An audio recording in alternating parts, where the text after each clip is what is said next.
بسم اللہ الرحمن الرحیم۔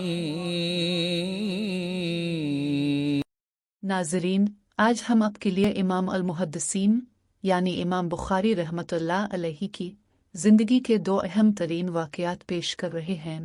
اگر آپ نے پسند کیا تو اس سلسلے کو مزید آگے بڑھایا جائے گا۔ تو آئیے ویڈیو شروع کرتی ہیں۔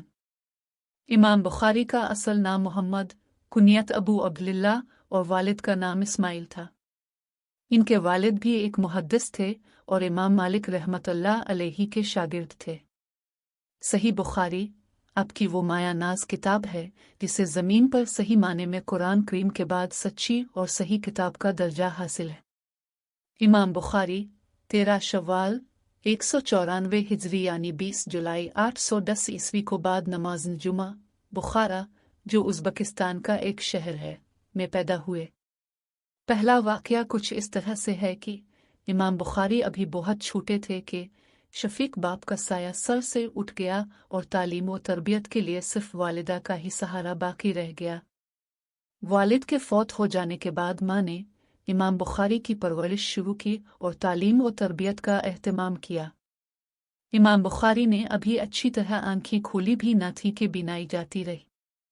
اس المناک سانحہ سے والدہ کو شدید صدمہ ہوا۔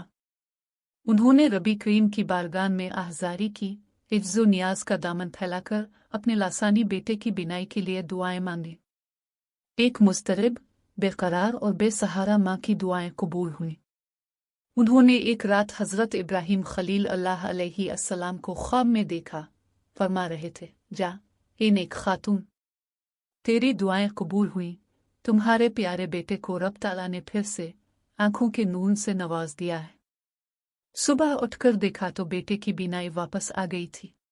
دوسرا واقعہ بہت دلچسپ اور ایمان افروز ہے۔ امام بخاری رحمۃ اللہ علیہ کو اپنے والد کی میراث سے کافی دولت ملی تھی۔ آپ اس سے تجارت کیا کرتے تھے، لیکن اس آسودہ حالی سے کبھی اپنے عیش و عشرت کا اہتمام نہیں کیا جو کچھ آمدنی ہوتی طلب علم کے لیے صرف کرتے۔ غریب اور نادار طلبہ کی امداد کرتے، غریبوں اور مسکینوں کی مشکلات میں ہاتھ بٹاتے۔ ہر قسم کے معاملات میں آپ رحمہ اللہ علیہ بے حد احتیاط برتتے تھے۔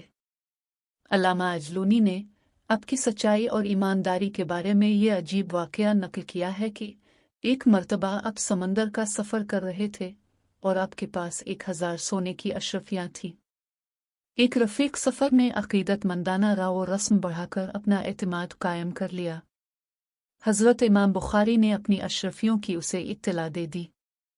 ایک روز آپ کا یہ رفیق سو کر اٹھا تو اس نے بآواز بلند رونا شروع کر دیا اور کہنے لگا کہ میری 1000 اشرفیاں گم ہو گئی ہیں۔ چنانچہ تمام مسافروں کی تلاشی شروع ہوئی۔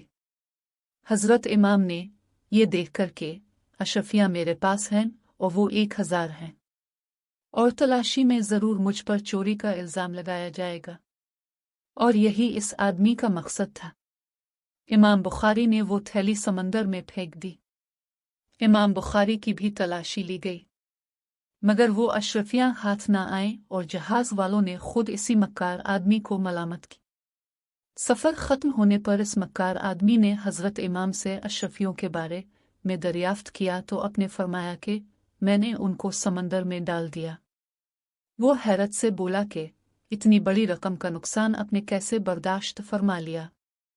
آپ نے ایک تاریخی جواب دیا، جس دولت ثقافت کو میں نے تمام عمر گنوا کر حاصل کیا ہے، اور میری ثقافت جو تمام دنیا میں مشہور ہے، کیا میں اس کو چوری کا الزام اپنے اوپر لے کر ضائع کر دیتا اور ان اشرفیوں کے عوض اپنی دیانت وامانت و ثقافت کا سودا کر لیتا؟